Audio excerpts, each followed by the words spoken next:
Senhor presidente, senador Mozarildo Cavalcante, no nosso querido estado de Roraima, integrante da Amazônia, mais uma vez nós usamos a tribuna nessa manhã de sexta-feira para falarmos sobre as questões de infraestrutura do nosso país, especialmente a infraestrutura na Amazônia, que liga o estado de Rondônia com Mato Grosso, o estado de Rondônia com Amazonas, com o vosso estado de Roraima. Essa integração da Amazônia, ela é importante para nós que moramos lá, e a integração da Amazônia com o resto do país. Nós não estamos tendo hoje a ligação por estrada de Manaus a Porto Velho.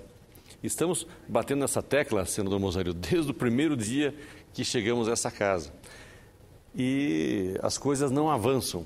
O governo gasta, investe em licenciamento e até agora nada. Então, as discussões sobre a necessidade de mais investimentos na infraestrutura de transporte para o escoamento da produção agrícola do país não é novidade nenhuma aqui nessa casa. Muito pelo contrário, esse foi um dos temas que mais abordamos nas comissões de agricultura, de meio ambiente, de infraestrutura, neste ano em que o Brasil teve mais uma safra recorde na produção, mais um recorde na safra de produção de grãos. O Brasil cresce, desenvolve, há um investimento pesado na iniciativa privada e o governo não consegue acompanhar esse investimento com relação às obras de infraestrutura para dar escoamento de toda essa produção que tem sustentado a balança comercial brasileira. Se não fosse o agronegócio, se não fosse a produção agrícola brasileira, a balança comercial nossa estaria no vermelho, com certeza.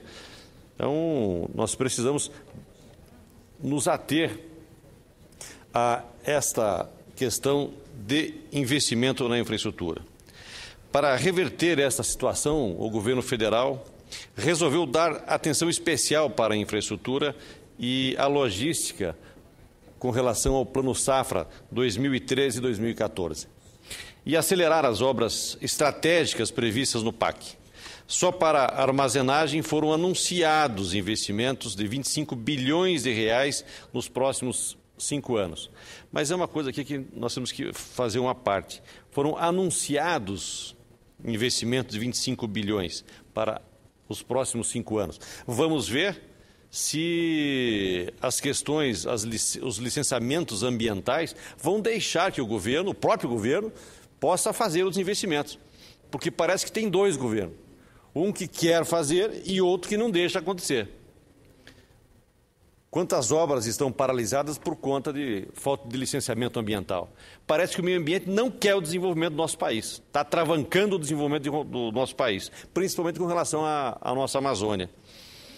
Enquanto nós estamos crescendo, desenvolvendo, aumentando a produção, as obras de infraestrutura estão travadas por causa de licenciamentos ambientais. É obra que começa, paralisa, é prejuízo de toda a ordem e nada acontece. Então tem que ter uma vontade política para resolver essas questões ambientais, de licenciamento, etc. Ou fazer uma parceria aí entre os ministérios e dar um rumo para que as coisas aconteçam. Não ficarmos dependendo Ministério do Transporte, dependendo do Ministério do Meio Ambiente, autorizar uma obra. E as coisas não acontecem, ou começam e param as obras. A presidenta Dilma também apresentou em setembro desse ano o Programa de Infraestrutura e Logística, que prevê a concessão de rodovias, ferrovias, portos e aeroportos do Brasil.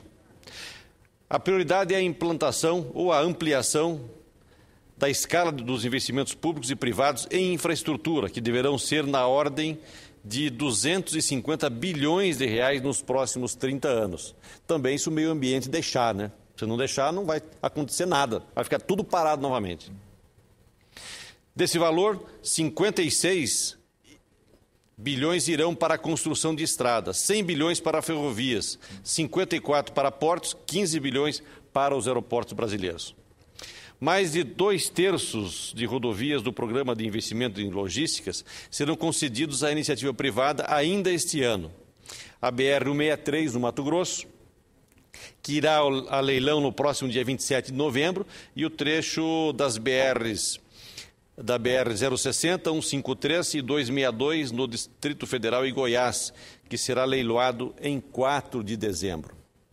É bom lembrar que o PAC já investiu alguns bilhões de reais com infraestrutura nos últimos 6 anos, o que é um grande avanço, mas ainda não foi suficiente para termos a infraestrutura ideal para manter o ritmo de crescimento econômico do Brasil e que alcançamos nos últimos anos. É simples nós fazermos um paralelo. Se nós tivéssemos aqui no Brasil a infraestrutura que se tem nos países concorrentes do Brasil, como nos Estados Unidos e toda a Europa, que concorrem com o Brasil na produção de grãos.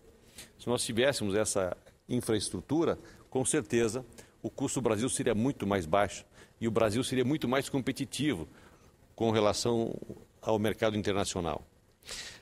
Nós temos duas questões básicas que a gente sempre aponta aqui nessa tribuna e nas comissões. É a BR-364 e a BR-319. Essas obras são muito importantes para a Amazônia, mas principalmente para o nosso estado de Rondônia. Elas não foram incluídas nesse programa de concessão, mas estão entre as obras estruturantes que irão receber investimentos direto da União. Essa é uma situação que tem seu lado positivo, mas que também nos preocupa, porque não temos um cronograma preciso de execução das obras necessárias nessas duas rodovias, quais sejam a duplicação da BR-364 e a reconstrução ou restauração da BR-319.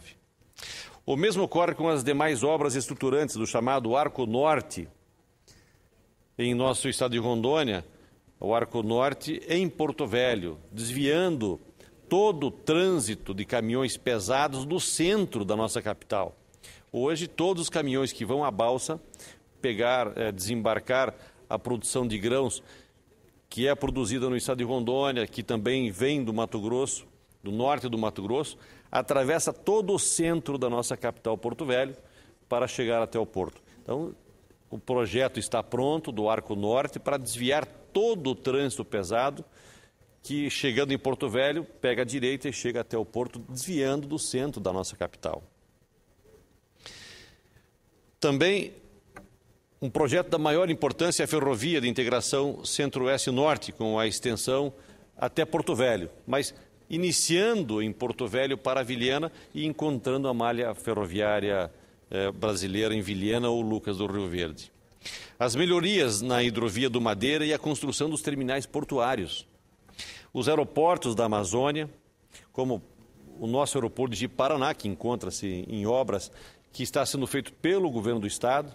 A SAC se comprometeu, o governo federal se comprometeu, a ministra das Relações Institucionais se comprometeu em executar e ficamos 2 anos esperando e não aconteceu nada. Enfim, o governo do estado resolveu fazer por conta do estado a reforma da pista do aeroporto de Paraná, porque já tinha sido cancelados os voos para a nossa cidade. Nós temos também a construção a construção do aeroporto de Ariquemes, a reforma do aeroporto de Costa Marques, do aeroporto de Guajará-Mirim, que está interditado também. Então, são obras importantes, obras estruturantes, que o Brasil precisa fazer. Pois aí, volto a dizer, a iniciativa privada tem feito a sua parte, tem investido, tem aumentado a sua produção, tem investido na industrialização dos nossos produtos, mas a infraestrutura realmente está deixando a desejar e fazendo com que o custo do Brasil fique cada vez mais alto e nós não tenhamos condições de competir com os demais países que têm toda a infraestrutura à disposição dos produtores e comerciantes do seu país e internacional.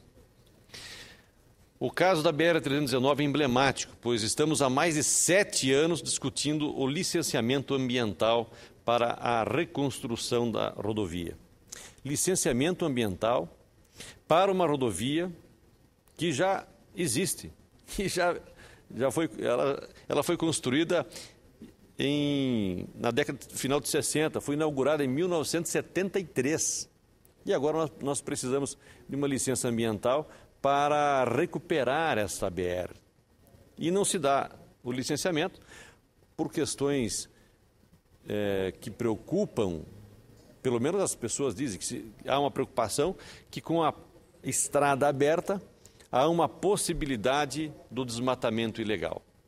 Ora, se o desmatamento é ilegal, como é que nós vamos deixar que isso aconteça? E se não há como chegar até esses possíveis desmatamentos ilegais, como é que vai haver a fiscalização dessa ilegalidade? Senador Mozarildo, Vossa Excelência conhece tão bem quanto eu. Se existe um desmatamento ilegal, as pessoas não querem que a estrada chegue a próximo desses desmatamentos. Até porque eles não precisam de estrada para transportar as madeiras ilegais. Colocam nos rios. Olha a quantidade de rios que existem na Amazônia para transportar essas madeiras. Então, a estrada vem ajudar a fiscalizar, ajudar a fazer com que o governo chegue mais próximo dos nossos agricultores, que estão lá isolados, muitos deles, ao longo da BR-319. Então, ninguém perde com a restauração da BR-319. Rondônia ganha, Amazonas ganha, o seu estado de Roraima ganha. Hoje nós temos o estado do Amazonas e de Roraima isolado do resto do país. Como é que nós podemos imaginar um Brasil como hoje, que quer ser uma das maiores economias do mundo, tem 2 estados importantes da federação que não tem uma ligação terrestre por conta do meio ambiente, que o meio ambiente acha que vai ter desmatamento. Cadê a capacidade de fiscalização do meio ambiente? É só fiscalizar.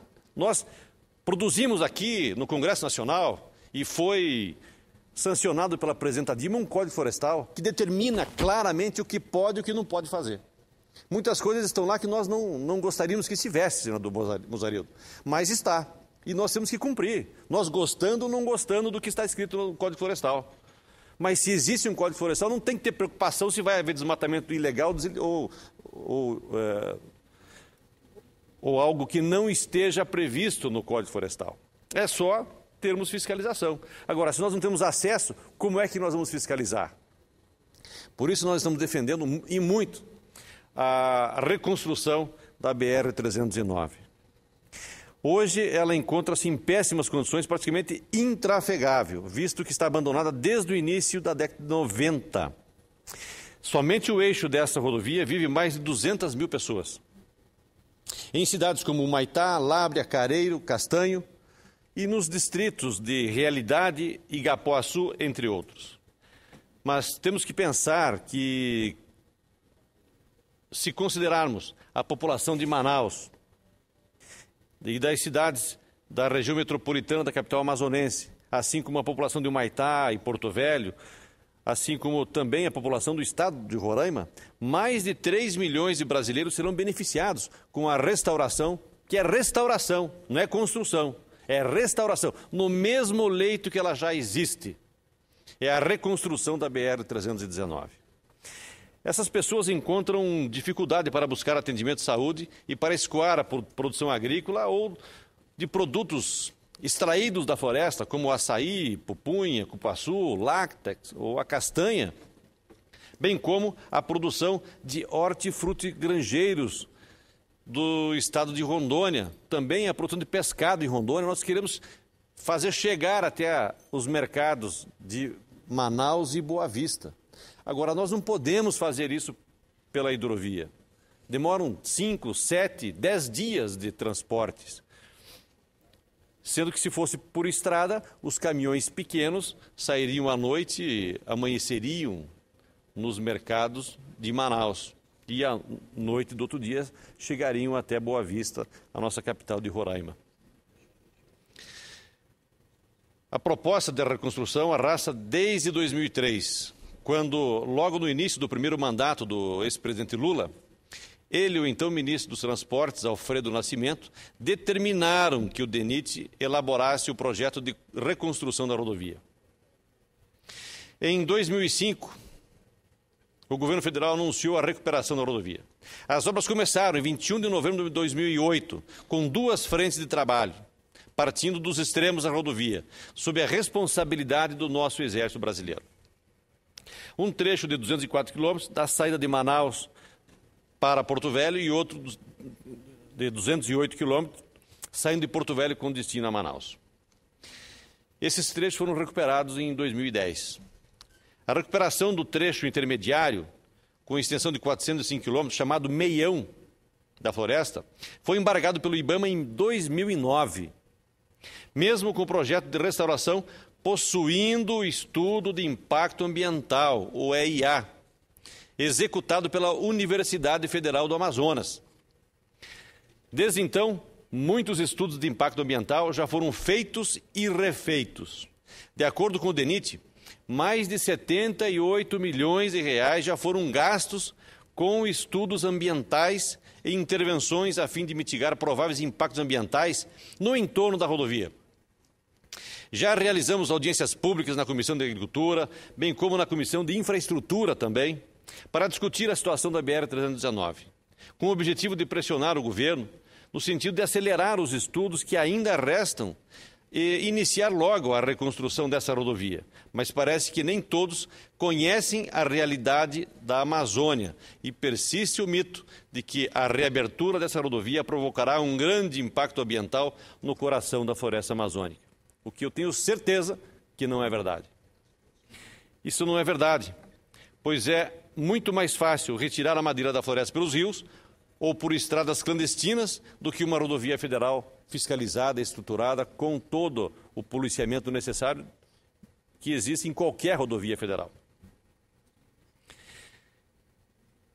Que necessariamente terá de ser fiscalizada pela Polícia Rodoviária do Exército Brasileiro, bem como os organismos ambientais.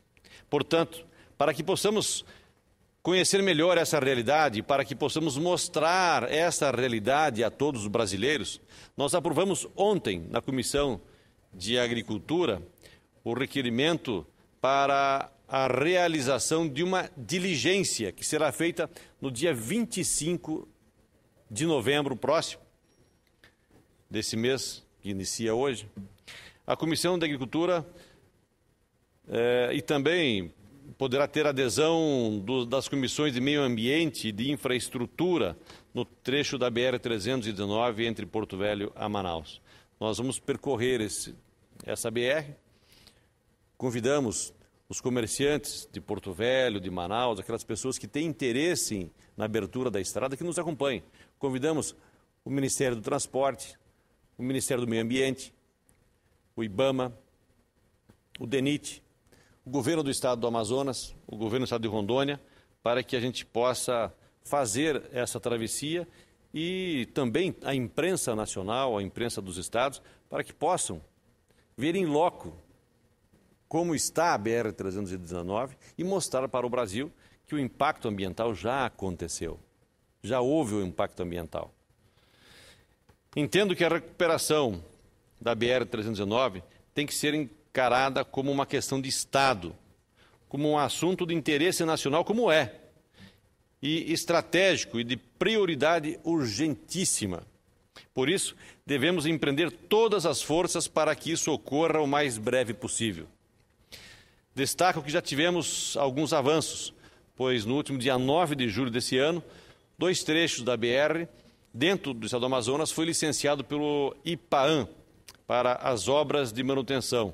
A licença concedida pelo IPAAM, com a anuência do IBAMA, é para a execução de serviços de manutenção de um trecho de 82 quilômetros, que começa no quilômetro 432, no rio Tupanã, até o quilômetro 514, no rio Igapoaçu, o chamado Meião da Floresta. Outro trecho de aproximadamente 142 quilômetros, da região do Igarapé-Piquiá, na BR-230, conhecida como a Transamazônica, que cruza a BR-319, no município de Humaitá, também recebeu licenciamento para serviços de manutenção. A licença ambiental, a única LAU, com validade de 1 ano, foi expedida em nome do DENIT, atendendo o requerimento deste órgão e pleito das comunidades que residem nesses locais, bem como de parlamentares das bancadas do Amazonas e da bancada do estado de Rondônia.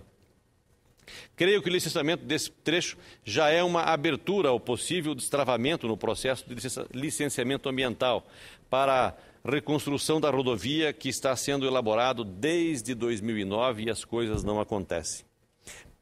Para nós de Rondônia, senhor presidente, é muito importante essa rodovia. Nós queremos fazer com que os nossos agricultores, os pequenos agricultores, possam utilizar dessa rodovia e levar os seus produtos para os mercados de Manaus. Nós não queremos dizer com isso que as balsas vão deixar de existir, que vai ser transferido o transporte pela hidrovia, transporte de soja, de milho, de algodão. Isso não vai mudar em nada. Pelo contrário, nós vamos incentivar cada vez mais o transporte pela hidrovia, até porque é muito mais barato. Mas o agricultor pequeno que produz a sua hortaliça, os nossos pescados, os produtos da bacia leiteira, esses precisam chegar mais rápido em Manaus. E isso só pode ser feito através da rodovia. Não tem outra alternativa. Então, por isso que nós estamos aqui defendendo com muita força essa questão da restauração da BR-319.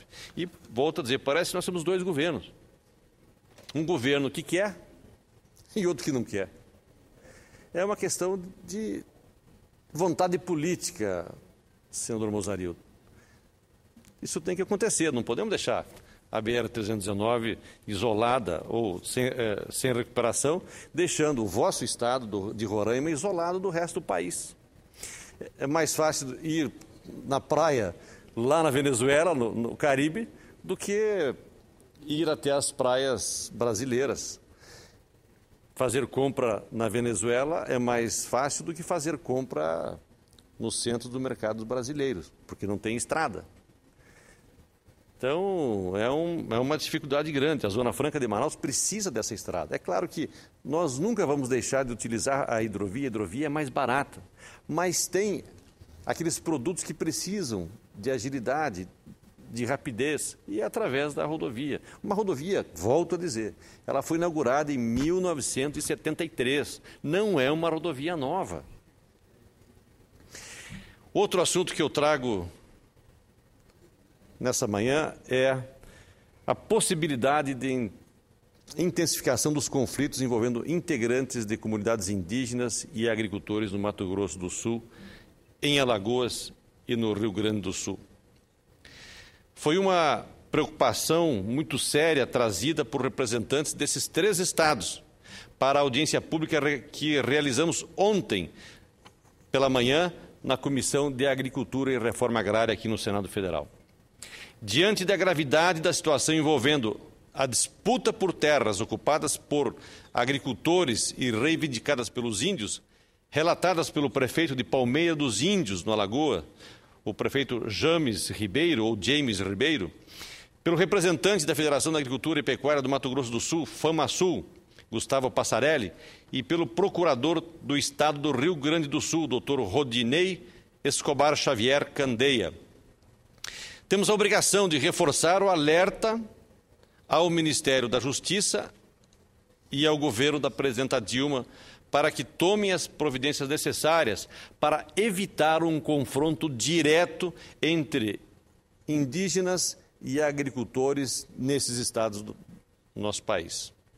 O prefeito de Palmeiras dos Índios, do estado de Alagoas, por exemplo, citou que uma reserva indígena foi demarcada em cima de uma obra onde o governo federal investiu nos últimos anos, através do PAC, mais de 60 milhões de reais em uma barragem que deveria beneficiar mais de 400 agricultores através de projeto de irrigação. Investimento de 60 milhões de reais. E aí foi demarcada como área indígena. E todo esse investimento perdeu-se, porque já foi feito o investimento. Não vai ser feito. Já foi feito o investimento. Então, nessa questão também parece que nós temos dois governos. De acordo com o representante da FAMASUL, o último final de semana foi tenso na fazenda Buriti, em Sidrolândia, a 70 quilômetros de Campo Grande, que foi invadida por índios no dia 15 de maio desse ano. A fazenda Buriti se transformou no principal foco de tensão da disputa por terras no Mato Grosso do Sul, depois que o índio morreu durante o cumprimento da reintegração de posse na área. Desde então, a Força Nacional atua na região para evitar novos conflitos, que se tornam eminentes diante do não cumprimento da lei e diante da lentidão das intervenções do governo federal, que, após cancelar a reintegração de posse, prometeu comprar a fazenda em favor da demarcação da reserva indígena para evitar novos conflitos. Mas até hoje não efetivou essa decisão e nada aconteceu para que os nervos se acalmem nessas regiões. Situações de conflitos também ocorrem em 10 áreas no estado do Rio Grande do Sul, sendo que o clima é mais tenso nas fazendas de Mato Preto e Passo Grande da Forquilha, onde vivem pequenos agricultores que compraram as terras da União, mas que também são reivindicadas pelos índios. Situações de radicalização exacerbada nessa disputa entre índios e agricultores também ocorrem no Paraná, em Santa Catarina, Bahia, no Mato Grosso do Sul e Alagoas.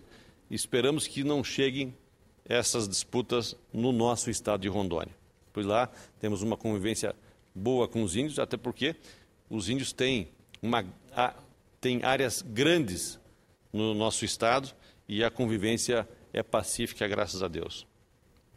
Situações de radicalização exacerbada, disputa entre índios e agricultores também no Paraná, volto a dizer, Santa Catarina, Bahia, Mato Grosso e em Alagoas. Então não é só no estado do Mato Grosso do Sul. Sabemos que o ministro da Justiça, Dr. José Eduardo Cardoso, está acompanhando de perto a situação nesses locais de conflito. Mas nosso apelo é no sentido de que acompanhar não basta. É preciso que decisões definitivas sejam tomadas com urgência à luz da legislação e do direito.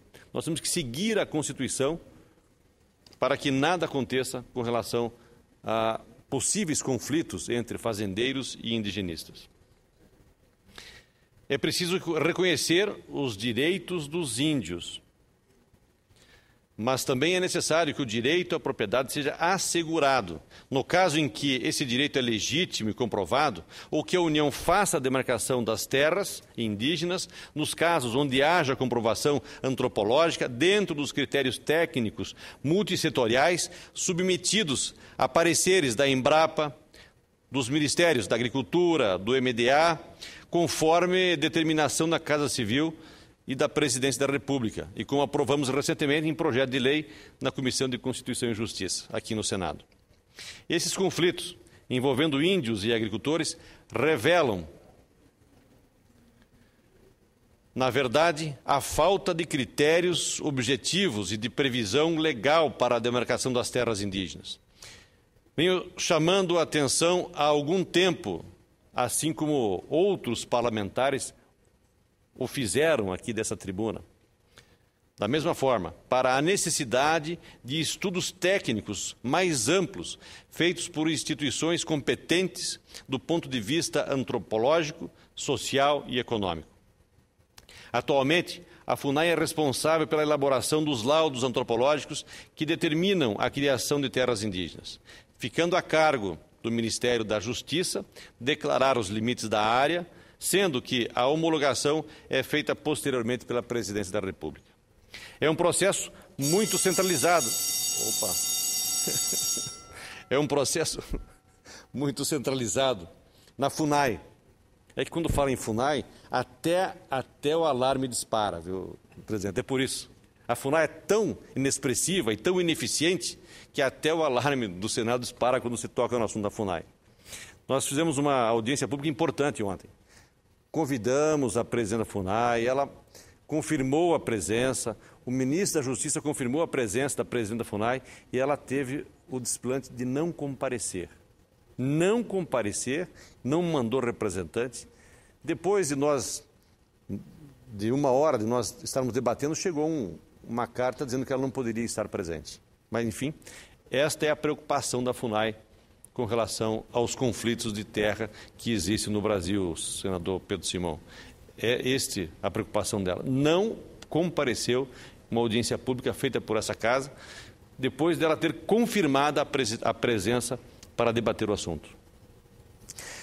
Acho oportuno alterar os procedimentos de demarcação de terras indígenas para darmos um basta nesses conflitos que estão atrapalhando a produção do país e que, ao mesmo tempo, não permitem mais agilidade na demarcação de terras que sejam, de fato, de uso tradicional dos índios. Temos que reconhecer os direitos históricos e tradicionais dos povos indígenas, mas precisamos reconhecer também o direito dos agricultores, o sagrado direito da propriedade da terra que está na Constituição de 88. Sim, temos que fazer justiça com as comunidades indígenas, pois temos uma dívida histórica com os povos indígenas, mas isso não pode resultar em injustiça com os nossos agricultores. Ou seja, a dívida da sociedade brasileira para as comunidades indígenas não pode ser trocada por uma dívida para com os produtores rurais brasileiros, que estariam sendo lesados pela perda da terra onde vivem há décadas.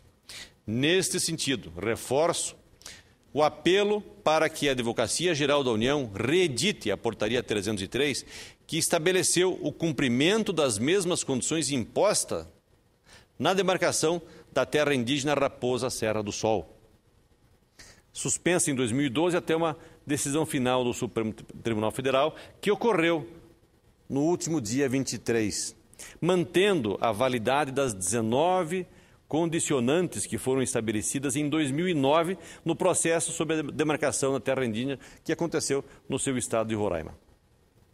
O julgamento do STF em nada foi contrário ao que estava expresso na portaria. Portanto, há o entendimento de que ela deve ser reeditada e é este o apelo que fazemos ao ministro-chefe da AGU, Dr. Luiz Inácio Adams, para que a data da promulgação da Constituição Federal, de 5 de outubro de 1988, seja tomada como referência para as demarcações das terras indígenas brasileiras. É um marco. E a nossa Constituição tem que ser respeitada, o que não está acontecendo no Mato Grosso do Sul. E a preocupação nossa é que não se espalhe pelo país esta incerteza da legalidade. Nós não podemos deixar que isso aconteça. Então, esses eram os dois temas que eu tinha para tratar nessa manhã de hoje, agradecendo a atenção do nosso presidente e dos nossos senadores, e tenhamos todos um bom final de semana. Muito obrigado, senhor presidente.